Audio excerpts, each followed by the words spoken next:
Hi hello বন্ধুরা, welcome back to my channel. আজকে আরেকটা ছবির রিভিউ নিয়ে চলে এলাম। আগেই সবার কাছ থেকে ক্ষমা চেয়ে নিচ্ছি, কারণ ভিডিওগুলো আসতে বেশ সময় লাগছে, দেরি হয়ে যাচ্ছে কাজের চাপের জন্য। সেই জন্য আগেই সকলের কাছে ক্ষমা চেয়ে নিচ্ছি। আজকে আমি যেই ছবিটা রিভিউ করব, এই ছবিটার রিভিউ দিতে আমার অনেকটা দেরি হয়ে গেল।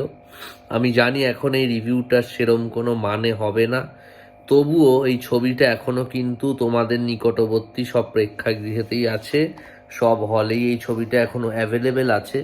তাই আমার রিভিউ দেখে যদি তোমাদের মনে হয় এই ছবিটা তোমরা দেখবে, তাহলে অবশ্যই তোমরা এই ছবিটা গিয়ে কিন্তু দেখে আসতে পারো।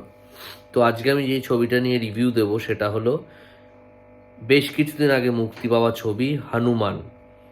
তো এই হনুমান ছবিটা কেমন হলো, এই ছবিটা নিয়ে আশা করি তোমরা সকলেই সব কিছু এখন জেনে গেছো। তাও আমি আলাদা করে এই ছবিটা নিয়ে নতুন কিছু বলবো না, কিন্তু এই ছবিটার বিষয়ে কিছু আলোচনা করব। এই ছবির যেটা নিয়ে সবচেয়ে বেশি কথা হচ্ছে এই ছবির ভিএফএক্স। এই ছবির ভিএফএক্স কিন্তু সত্যি খুব অসাধারণ হয়েছে। আর এই ছবির সিজিআই ভিএফএক্স এত ভালো হয়েছে, এই এই ছবির বাজেট যদি তোমরা না জেনে থাকো তাহলে কিন্তু তোমরা অবাক হয়ে যাবে।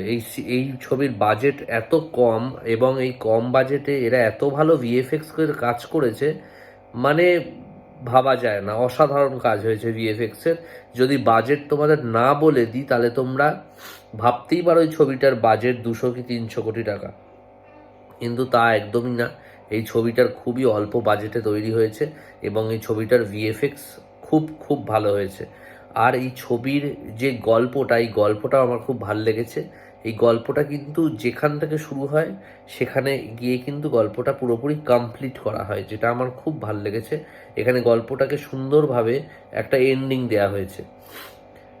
যিনি মুখ্য চরিত্রে অভিনয় করছে এখানে, যিনি নায়ক এই ছবির, ওনাকে কিন্তু আমার ট্রেলারে ভালো লাগেনি। আর যখন ছবিটা শুরু হয় তখনও কিন্তু আমার ওনাকে অতটা প্রমিসিং লাগছিল না, কিন্তু শেষের দিকে উনি কিন্তু নিজের রোলটাকে জাস্টিফাই করেছে, এবং ওনাকে কিন্তু লাস্টের দিকে মানিয়ে গেছে। কিন্তু আমার মনে হয় আরও অন্য কাউকে কাস্টিং করলেও এটা আরও বেটার হতে পারতো। আর যিনি অ্যান্টাগনিস্টের পার্ট করেছে, ভিলেন, উনি কিন্তু খুবই দারুণ করেছে। ওনার কাজ খুব ভালো হয়েছে। আর এই ছবিতে একটা জিনিস আমি বলে দিতে চাই, খুব ভালো লেগেছে, এই ছবির কিন্তু শুরুটা অ্যান্টাগনিস্টকে দিয়ে হয়েছে। তো সেটাও আমার বেশ ভালো লেগেছে। এই স্টোরির গল্প নিয়ে বেশি কিছু বলবো না, কিন্তু এই ছবিতে কিছু কিছু গুজ বা মোমেন্টস খুব সুন্দর করে ক্রিয়েট করা হয়েছে। লর্ড হনুমানজি, আমাদের ভগবান হনুমানজিকে যেভাবে দেখানো হয়েছে, সত্যি এটা কিন্তু বাচ্চাদেরকে দেখা উচিত। তারা সত্যি, তাদের ভাল লাগবে এবং তারা ইন্সপায়ার্ড হবে।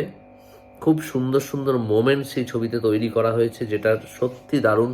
একটা মোমেন্টসের কথা আমি বলতে চাইবো, যেটা সেকেন্ড হাফে আসে, তোমরা দেখলে বুঝতে পারবে, সেটা কিন্তু দারুণ হয়েছে। মোটমাট এই ছবিতে সবার কাজই ঠিকঠাক, ওকে ওকে। ছবির ডাইরেকশন খুব ভালো।